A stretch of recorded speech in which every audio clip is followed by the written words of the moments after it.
Hello and welcome to Glasgow Rangers Nation with me, your host, Owen James, the channel that brings you your Rangers news every single day, guys.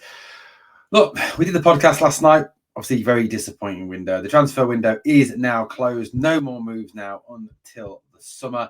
Obviously, expectation will be high that in the summer, Rangers will look to bring in a number of players that they will look to really substantially strengthen this squad, although doubts remain over the financial viability of the club in terms of how much money we have, how much money we haven't got. Like I said, I'm sure if you ask the other side of the city, they will be able to tell you because let's face it, they're all accountants at Parkhead. Now, look, Rangers have cleared a lot of players, or supposedly cleared a lot of players. I mean, let's deal in facts. Let's deal in some facts. Okay, let's deal into facts. A lot of the players who have gone have not left permanently. They are on loan. Yes, I think with a number of them, there is an option to buy. Okay, there is an option to buy there. Now, whether or not the teams that currently have them exercise that option to buy is not yet known. Now, none of these deals as yet, as far as I'm aware, are obligations to buy. Okay, obligations to buy, like we have, or we have been saddled with, shall we say, with Mr. Glass himself, Oscar Cortez. So let's have a little look, shall we, at the list of names who've currently dissipated out of the club. Now, what I want to do on this video is I want to try and take some positives, try and look for the positive in what is happening at this moment in time at the club, because there's got to be some. There's got to be some, and we'll look for that. So this is the list of players that currently have left Rangers. And as you can see, although we've brought in one player, that's right, just the one, in Rafael Fernandez, there is a number of players who have left, and the squad has substantially decreased in size, which obviously has vastly reduced the wage bill. So Alex Lowry, as we know, has left the club on a permanent basis. That is a permanent one. Okay, so that's a permanent one. Okay, so out of those, let's say 9 names that are currently there, we've got one permanent one so far in Lowry. Okay, Divine gone on loan to I think it's Queen's Park. He's gone to.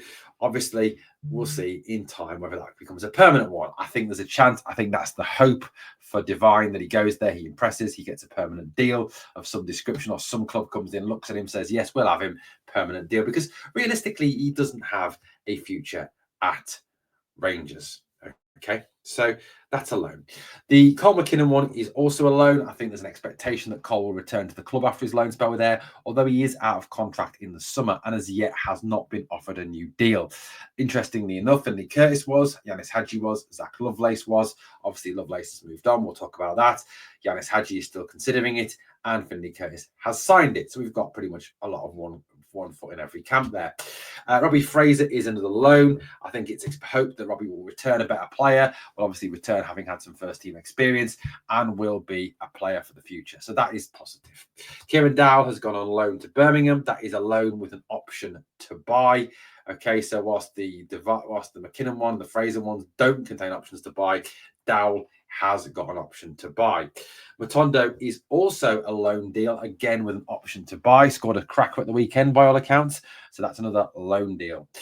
Sifu, who you may have forgot about, he is still a Rangers player, but he is on loan, again with an option to buy. Again, apparently the club actually like him. He's actually impressing out in Greece. Bloody hell, miracles will never cease, but that's another loan.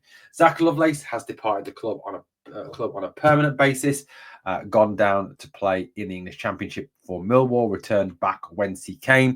I think Zach has not gone home because he's homesick. I think he's generally gone home because he's sick to death of playing for us and not getting an opportunity to play, despite the fact that he is a very fine footballer. And Christian Webster, that is just a straight loan with no option to buy. So out of the 9 players who have left, only 2 of them have left on a permanent basis. So we will get back a minimum of 7. We could even get back 8 if you take Ben Davis and others into consideration who I haven't even named yet.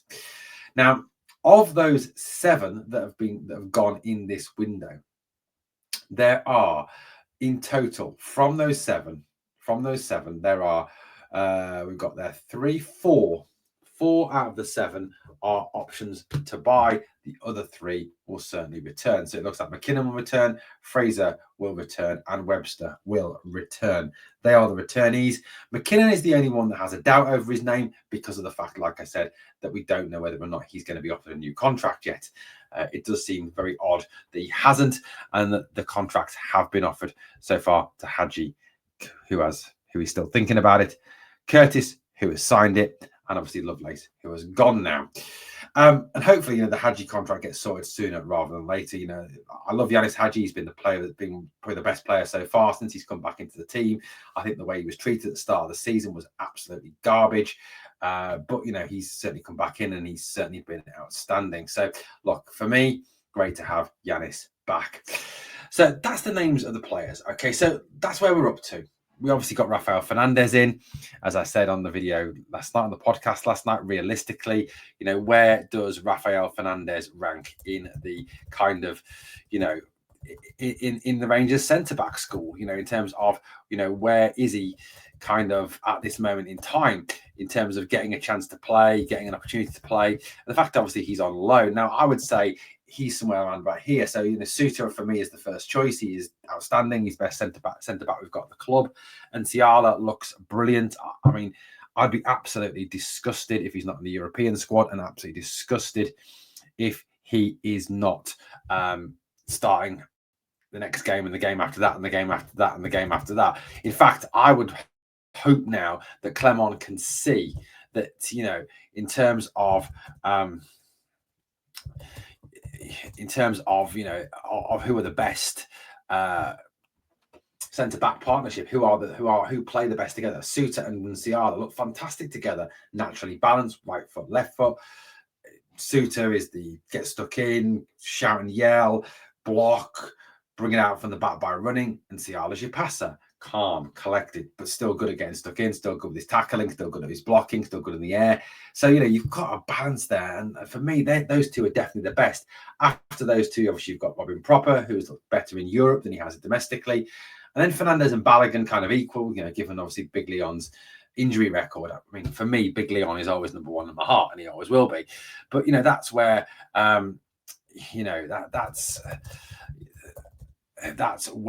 that's where we're at this moment in time. So look, we are, looking at a situation where, he has come in and he's probably not going to start a whole lot of games. I think he's more a kind of Casanwejo replacement. Obviously the big Cass when goes down injured, we need someone to come in. He's kind of been the guy who will come in. So that's where we're at. That's where we're at with that situation. Obviously, the Europa League squad, I've been trying to find out the date. I'm going to keep digging on what the date is of the new squad coming out. I'll try and get that to you as soon as I can. Right, so look, we look at the situation at the club at the moment. And, I think for me, there is now an opportunity, given the fact that we've lost, some experienced players. Some experienced players have gone in this January transfer window and have not been replaced, which, we can debate and we can say is terrible, which it is. But by that same token, we can look at it and try and take a positive from it. We can try and take, a situation where we look at it and we say, this is good because this means that X and Y may get an opportunity. So for me, over the run towards the end of the season, I think there are realistically three players who, Clement has showed he's got a bit of faith in. I think this is the positive in a way of where we're at as a club at this moment in time, in that we don't have a lot of money. We can't spend fortunes. We haven't got the money that Celtic have got. We haven't got the money the English Premier League or the English Championship have got, even English League One teams to some degree, or some of the ones who are relegated from the Championship. So for me, the positive of this is that it thrusts forward into the limelight, and it kind of forces the hand of Philippe Clement, which is, I think, needed to happen. That some of these younger players are going to have an opportunity. They're going to have to get a game at some point, and they're going to have to, in some cases, even start. Because, I mean, you can't keep using and playing the same squad over and over again, because at the end of the day, you are going to get some injuries. You are going to get players who end up missing out, So for me, you've got Curtis to come in. on the left-hand side. Hopefully now, with the fact that Cortez is always injured, Curtis hopefully will start to get a look in. For me, Hadji's not a left winger. He's a 10. Bayrami's not a left winger. He's a 10. Hamza certainly isn't a left winger, and playing Hamza on the left does not work. He is poor on the left. He's through the middle. He can't use him and Dessers together. So I hope that Curtis starts to get a game, starts to get more opportunities to play. That's what we're looking at, and that's what we really want to see over the coming weeks. I also think Bailey Rice has massively proven that he is more than capable of coming in and doing a job. He is a top talent. He is a really good footballer. In terms of what he brings to the team. He's good with the ball. His tackling is good. His recoveries are good. He's certainly a player who can come in. And I think, possibly in certain games against certain teams in the SPL and to some extent the Cup as well, kind of give Nicholas Raskin time off, because he can play as a 6. He actually is a 6. So maybe Rice gets more of a game, gets more opportunity, and we actually see how good Bailey Rice is. And I honestly believe, guys, in Bailey Rice, we have a very special player. Now, the other player obviously is Paul Uncio. Again, an attacking midfielder, can play wide, better through the middle, better in the 10 role or the 8 role. And I think, obviously with Kieran Dowell going, with us losing Cole McKinnon as well, with us, losing Matondo, Sifu gone, I think it gives us a chance, hopefully, to start to see Uncio as well, either alongside Raskin in that 8 role or push further forward into the 10 role in place of Hadji or Bayrami. Bayrami's been poor so far. So that would be my aspirations, and that would be kind of the positive we try to take from this, that, there is some hope now that some of these young players would kind of get the option to play and get the chance to play. That's what we want to see. We want to see these young lads get the opportunity. Like I said on previous videos, there's something a little bit special, isn't there, about seeing a young lad come through, a Rangers guy, a guy from the academy come through and actually play. That for me is something we want to see. But look, it is what it is, guys. Hopefully Clermont has learned. Hopefully Clermont can now see these young players do have a role to play, do have a part to play going forward for the rest of the season.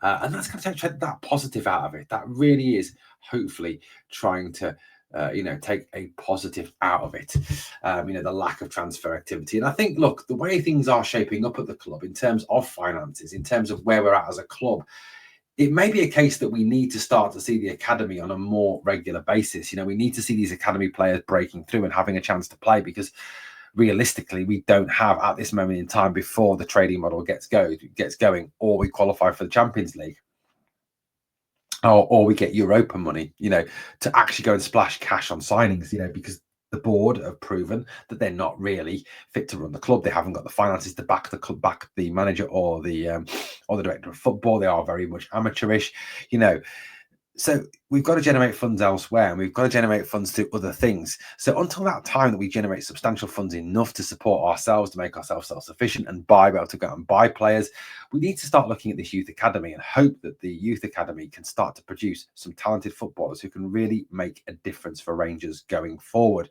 That for me is the positive. That's what we've got to look for now, this positive, because the window's closed now. No one else is coming. No one else is signing. We deal with what we've got. We go forward with what we've got. For me, you've got 3 goalkeepers there, Butler and Kelly Munn. You've got 2 right backs, Sterling, who's never fit, and James Tavernier.